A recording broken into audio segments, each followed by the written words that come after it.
Hello and welcome back to another episode of Fintech Focus TV with me, Toby. Today I'm really excited because we haven't been out that part of the world for a while now, but we are out in Australia today talking to Justin Blake from TRAction Fintech. Justin, how are you? Very good, thanks. How are you? Really, really good, thank you. Really good. Thanks so much for staying up. But it's not too late, is it, for you out there at the moment? But no, not too late. It's only a bit after 7. There you go. Well, listen, thank you so much for finding the time for us, and lovely to have you on the show. We've had Quinn Perot on earlier on in the series, and we're going to look at a slightly different angle on it now. Before we go into all of that, we've got loads to talk about, which I'm very excited to unpack in a minute. Can you give us a little bit of background about yourself, please? Yeah, sure. So I'm the senior software developer at TRAction. So we do delegated reporting for brokers to report to regulators. Submitting trades to either ARMs, which are authorized reporting mechanisms, or to repositories, depending on the location that they're reporting. Fantastic, and it's a business that I think is really interesting, and you know, speaking to Quinn, it seems like a really good time for you and the business. We'll get into a little bit of that, as I say, a little bit later on as well. But we touched on Australia. I'm fascinated in this show about being able to talk to people all across the world over the course of it. We've seen a lot of news about Australia, and it's been sort of cycles of being way ahead of everyone, and then sort of slightly tucked back. I know there's been lockdowns recently, back on vogue again. Tell us about how everything is out there at the moment. It's been a bit tough lately. There's been a lockdown in Sydney for some time now, and they've just announced today they're extending it for another 4 weeks. So yeah. It's gonna be quiet, working from home for a little while to come. I actually got my AstraZeneca shot today, so I'm there you go, doing my bit to try and bring the shutdown to an end. But, and the vaccine's starting to get rolled out there a little bit quicker now, from what I understand as well. Yeah, it has been an issue. The rollout's been a bit slow, and we have a great deal of AstraZeneca, not a great deal of Pfizer, and Pfizer's the one that everyone wants. So it's an issue with the number of people getting vaccinated, trying to hold out for Pfizer. But moving forward. So tell me about what that's looked like economically, and in terms of the finance space, and how's everything bearing up over there? Well, it's actually been quite good. It seems that the market volatility has been driving up volumes and also profits. The market always likes a little bit of volatility, and COVID has introduced some volatility. There have, of course, been other factors as well introducing volatility into the market recently, but that's certainly helped as far as volumes go. Absolutely, and look, this market volatility is in fact, I'll sort of peel that back a little bit further.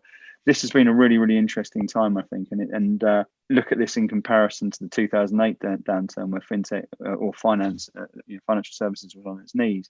It's been, as I've said a number of times in the show, very much the bedrock of stability that's allowed, unprecedented, for everyone to get through this. Technology alongside a robust financial services performance, I think, has been incredibly important in how we've been able to navigate some pretty choppy waters over the last couple of years. But the volatility, as you say, has created opportunity. Tell me a little bit about what that's actually looked like and what that means. Yeah, so of course, COVID's not been the only issue recently, but having the market a little bit more volatile, a little bit more interesting for traders, particularly for retail traders. They love to have a bit of volatility. Makes the trading a bit more fun, makes it potentially more rewarding, also a great deal more risk. But the retail segment, which is where we do most of our business, seems to be quite liking this volatility. And with regards to that, what sort of opportunities has that created, and how have you helped your customers in that sort of space? Well, we've found that the volume of trades that have been coming through has been quite high. It's been an issue for both them and for us, just technology-wise, to be able to handle the volume of trades. It can be quite large. From their point of view, of course, they love having the volume because it's has money in their pockets. But from a technology point of view, the people who are doing the IT and the development, they're the ones who have to deal with the technical limitations. So as a developer, and look, you've had a really interesting career so far. So as a developer dealing with this sort of thing, which is, it's an overused term, but unprecedented, and suddenly seeing that sort of volume of work and that pressure and that sort of need from customers for everything to be perfect in that sort of when it's in the eye of the storm, everything needs to work from a technical capacity to levels that are way and above what we've seen before. Tell me what sort of challenges you and your team have sort of come up with there, and how have you surfed it so well? Yeah, so it's mostly been sort of resource driven. We've got to try to optimize the code as much as we can to try and make sure that everything is handled well. We keep throwing more memory, more processing power at the problem, of course. But we've got some very good programmers, and they're able to optimize the code so that you can stretch your hardware a little bit further with good code. And it is an excellent team, as I've heard before about you and the crew over there. Tell me a little bit. I mean, you've mentioned it there. Another month worth, an extension of a month of lockdown, everything happening within it. How's the team worked in isolation and not having that sort of opportunity to do it? Is that something I think it is from memory, something you guys have done before, but has it been seamless, or has there been challenges, and have you overcome those challenges? It's actually been quite smooth. It's always nice to be in the office with your workmates and be able to just walk over to someone's desk and work on something together. But with video calling and with all the technology we've got at our fingertips, we can get remote access to any of the systems that we need. Everything's actually gone surprisingly smoothly. We were expecting more trouble than we had. And so with it going smoothly, there's usually a reason for that happening, and people sort of I speak to a number of different companies, and people are saying, yeah, we've managed it pretty well. But I think it's invariably when you unpick it, it's usually because there's been some really good processes, structure, communication. Teamwork. It's not an accident that these things happen. It's like the classic swan analogy of it gliding across the water and the feet going 10 to a dozen underneath the water there as well. Tell me a little bit about what you guys have done that's allowed that smooth process to happen. So prior to the first lockdown, because this is the second lockdown that we've been in, we were rushing around trying to get everything worked out, get all the remote access that we need, get telecommunications working, make sure that everyone can do their job just as if they were working in the office. And we've got backups and backups. We've got different connections. We've got failovers. We've got various ways to connect to our workspace. Everything's being backed up multiple times. So the first time we were very worried. We probably were overly concerned, and as a result, we ended up being overly prepared, which is not a bad problem to have. And the second lockdown has been so smooth because we figured everything out in the first one, and in fact, even the first one was very smooth as well, because we really put a great deal of effort into making sure that everything was set up well.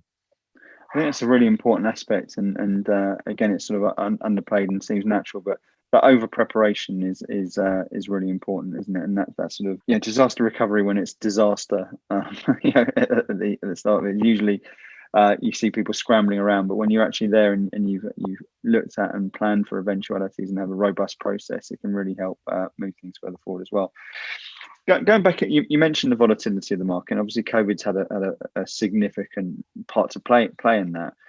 But we've also seen, as you say, a number of different bits and pieces. We've seen the emergence of crypto, and that's also had its highs and lows at various different stages. The hype cycle of crypto goes up and down every 2 seconds by the looks of it. And we've seen that even within that as now arguably a recognized asset class. We've seen huge spikes and changes based off something as simple as a entrepreneur's quotes on Twitter. Yes. that moves everything within it. We saw GameStop and the continued ripples that we see after that as well. Tell us a little bit about what's happening in crypto and what you've seen impact the market on that as well.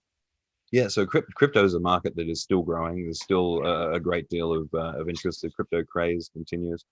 People have got this FOMO, fear of missing out, where they've seen how well people have done in the past, and they want to try to replicate that now. Dangerous game, that, isn't it?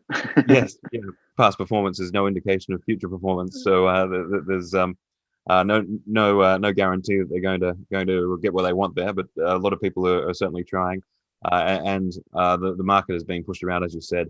A single tweet by an influential person will push the market dramatically.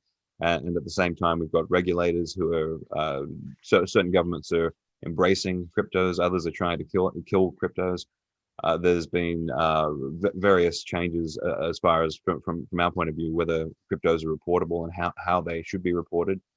Depending on where you are in the world, that's something that you have to stay on top of, because if you're doing a large crypto trade or volume of crypto in your business, you really need to make sure that you're reporting them correctly. Yesterday, I think it was, there was a little bit of drama about whether Amazon was going to start accepting Bitcoin. The speculation that they were pushed the price up, and then the confirmation that they would not be at any point in the near future pushed it back down. So very exciting. Yeah. And with that, it creates opportunity. And I think, when we're seeing such a diverse and uncertain world, there's so many things that there's so much opportunity within that for people to exploit. Macroeconomically, we're also seeing the sort of tensions and with China sort of appear in the news. What sort of impact is that having? Well, as far as resource prices go, that's definitely been having a great deal of impact. Australia is quite interested in the price of iron ore, which is one of our main exports to China.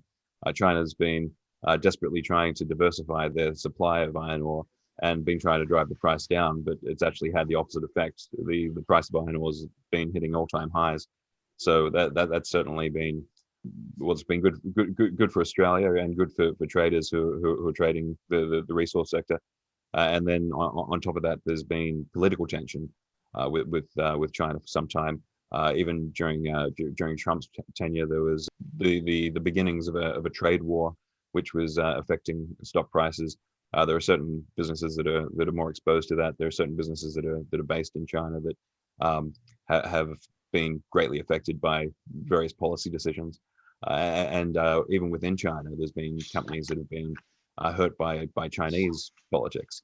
There have been companies that have fallen on the wrong side of the Communist Party there, and that's regulations have been made to hurt them. So I think perhaps the tensions with China could perhaps be the next big factor in trading moving forward.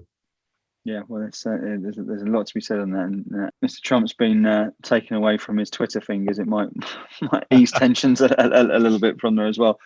Yes. Speaking of risk, there's been a lot of impact and changes on the reporting world, which is obviously where you guys sit as TRAction and as a business. We know there's always been massive risk of not reporting correctly. That only seems to have been exemplified recently through all of this. Where do you guys enter, and how can you help businesses in that sort of, I guess, counter the problems that we're seeing in that area? Yeah, as you say, it's an enormous risk.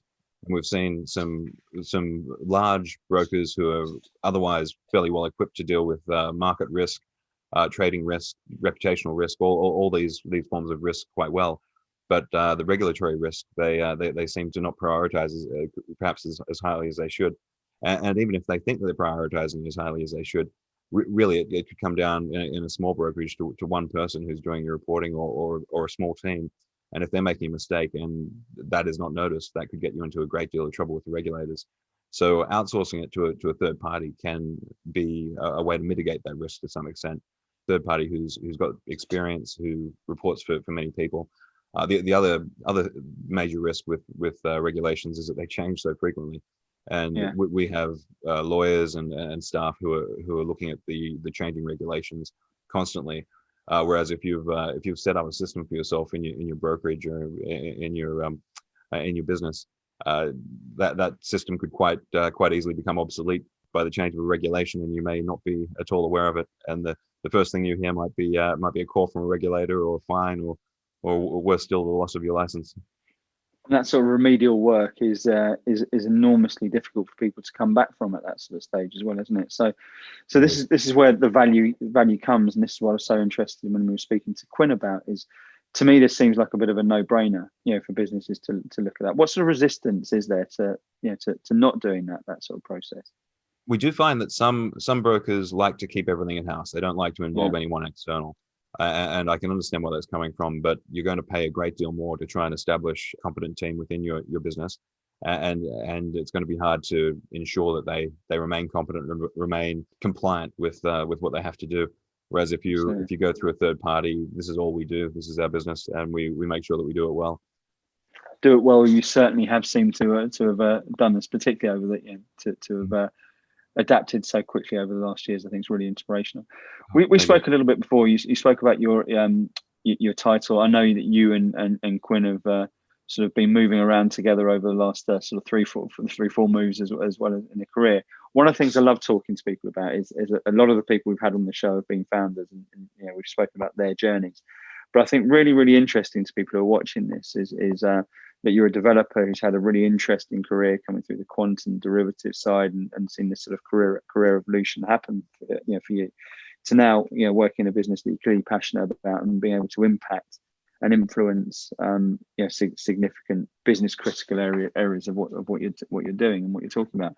Take us on a bit of a journey of your career, and I'd love to sort of tuck into a little bit about that and show people the sort of routes that particularly people who are starting out their journey at the moment in software development, about the sort of pathways it can take you.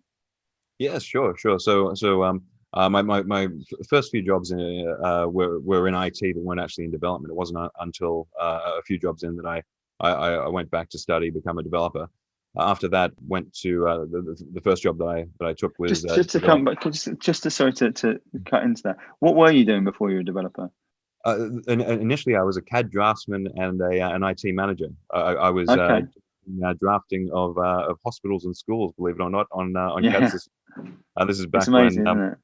Yeah, this was back at a time. This was back in the late 90s, early 2000s, when the architectural firms were using drawing boards, not using computers. This is when computers just started to be brought in.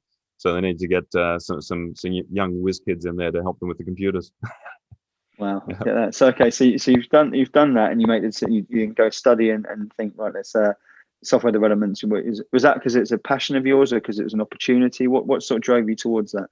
It was a passion. But when I was working doing CAD drafting and IT management, I found myself doing more and more coding. I found myself scripting things, automating things. I thought that it was something I could go into more and do better work with a little bit more training on that side of things. Okay, so that's where you start. Sorry to interrupt. Now I'll let you get back onto your story. So you're there and you move in. You move into software development. Talk us through that move. Yeah, so the first job I was doing point of sale systems, cash registers. Basically, I was doing coding up the touch screens and all the peripherals and everything. I made quite a good piece of software that was very popular in Australia and actually is being sold around the world now. At the time, it was probably the most advanced piece of point of sale software that you could buy in Australia. I was quite proud of that. And after I left that position, I got my first of 3 times that I was hired by Quinn Perot.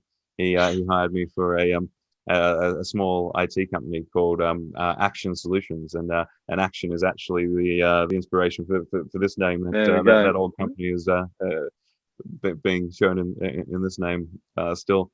But we were providing development to many companies. We were doing all kinds of development, but we had we had two clients who were in the finance sector. One in particular who was growing very rapidly. It was a company which was at the time called Axis Forex. It was a physical delivery forex company, but they then went on to set up Axis ODL, which the first foray into derivatives. And that was with ODL, who don't exist anymore. Well, they got incorporated into another company. That company's grown huge now. They're now Axie. They're doing quite well for themselves. Quinn and I were there right from the beginning. Then Quinn went his separate way. Decided to start TRAction up, do trade reporting. And after he started that up, not too long after, he gave me a call and asked me to come and join him as well. Come and join him as well, absolutely. So.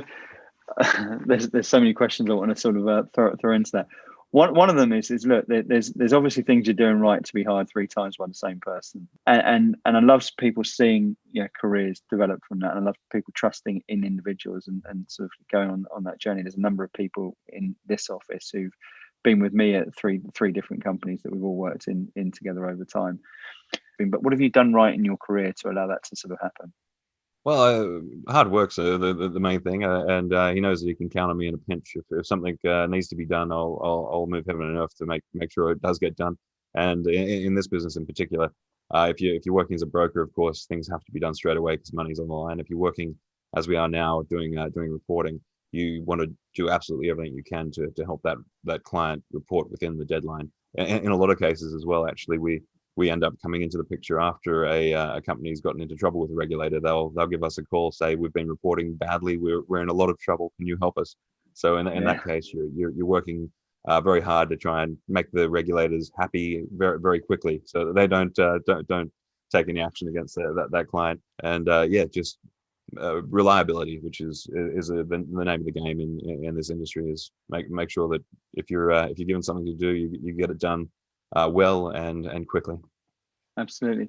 There's an interesting thing you talked there about the sort of, I guess the sort of market specifics, the expertise, as well as, you've got your technical expertise, but as you spoke, a CADS draftsman that's an EPOS developer that then sort of moves into financial services sector.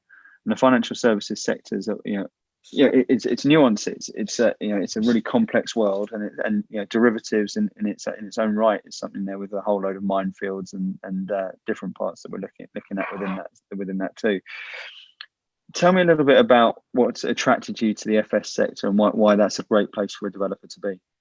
Well, it was quite accidental to start off with, because I was working for Quinn. We had many clients, but having one client taking up most of our time, we ended up closing Action Solutions and just becoming the IT team for Axie.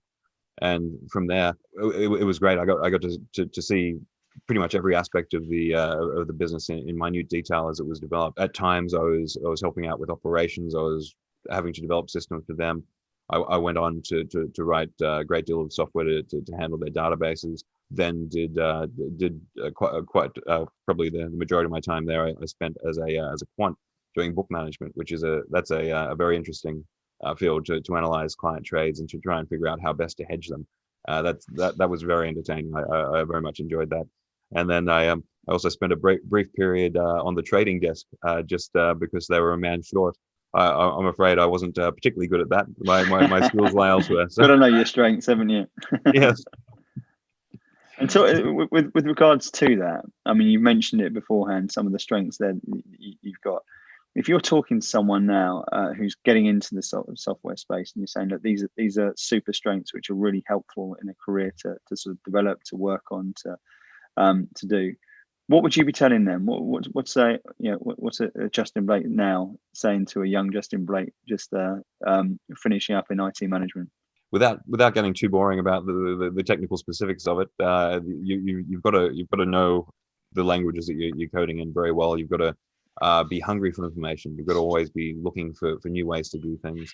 Learning, but every mistake's an opportunity to learn, and every person you work with has knowledge that you don't have. Try to share your knowledge with them, learn from them, build up your knowledge so that you've got ways to achieve everything that you're asked to do. There'll still be times that you're asked to do things that you're unfamiliar with. I spent half of the day reading websites and trying to figure out how to do something that I'd never done before, but had been asked for the first time. That'll happen. But when you do that, you're adding to your toolkit, and the bigger your toolkit is, the better an employee you'll be, and the less stressed you'll be, because you'll be able to handle things more easily when they're thrown at you. That's never a bad thing, because we know there's a lot of stress coming when things are thrown at you in the development world. It can be very stressful. The finance industry is stressful, and the IT industry is stressful. So being IT and finance, you do find that occasionally it does get very, very stressful, very high pressure. But despite that pressure, I can see it just in the way that you talk about it, talk about the business, talk about the market, talk about the opportunities. It's very clear to me this is something you love doing. Yeah, if you can go into a business that you're passionate about, or even develop a passion for the business that you find yourself in, it'll make your job a lot easier. If you find entertainment in it, as well as doing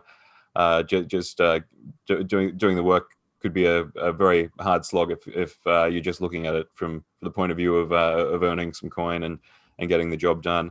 If you're passionate about it, you'll enjoy every day, and you'll find challenges. It's a great way to look at life, isn't it? Tell me what fuels that passion for you.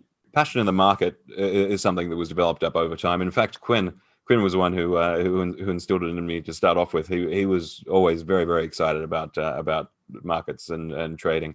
and he certainly got me into it. He got me both interested in being a broker and being a trader. For one, I thank him. For the other, I curse him. He was nearly there. He was nearly there, but he still seems to be doing something right. You're still there, aren't you? Yes. Yeah. Justin, let's move back to TRAction as we sort of draw to a close. It's been great in talking to you about that, and thanks for being so open. And I think it's some pearls of wisdom that people can take away from it as well. TRAction, as we said, we spoke to Quinn. We know a little bit about the business and why it's so necessary at the moment. I know there's loads of interesting things that are happening. What are you most excited about what's happening with TRAction at the moment, and what can we expect over the course of the rest of this year? Well, at the moment, the exciting thing with TRAction is that we're looking at expanding into new regulatory regimes around the world. So at the moment, the majority of our reporting is done in Europe and Australia. We're at the moment doing development into several other markets. We've already got people signed up in some of those markets. We've already started reporting in some of them. But moving forward, we're going to be becoming quite a lot broader scope as to where we report. Fantastic. So the world literally is your oyster. Yes, yeah, and it's been keeping us busy. Certainly been keeping us busy trying to code up. And you have to, of course, before you can code to do all the processing, you have to understand the regulations. So we've got people who are doing a lot of research into the specific regulations for each area, and every person in the company really is learning what the regulations are, and the experts are becoming absolutely expert at what the regulations are in each area. Yeah. And that to me is the fascinating part of it, because you're never an expert in a field, are you, in the regulatory field, because it constantly changes, and within that sort of ability to to adapt, to learn, to be able to do that, it just shows why I think what you're doing is so important to people out there in the marketplace. Yeah, it'd be extraordinarily difficult for a small broker to have a team that could stay on top of these kind of things. My hat's off to the people who try, but really it's going to be extraordinarily difficult to do so. We're a reasonably large team, and we devote a huge amount of our effort to staying on top of these things to make sure that nothing slips through.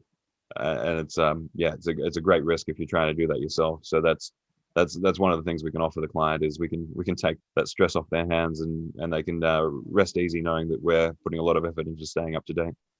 It's so important for that, isn't it? To concentrate on making your main thing the main thing. And I think so many people make the mistake of trying to be experts in things that they don't need to be experts in, and allow them to really concentrate on where they're good, to bring in experts in certain areas. I think can add real value to it.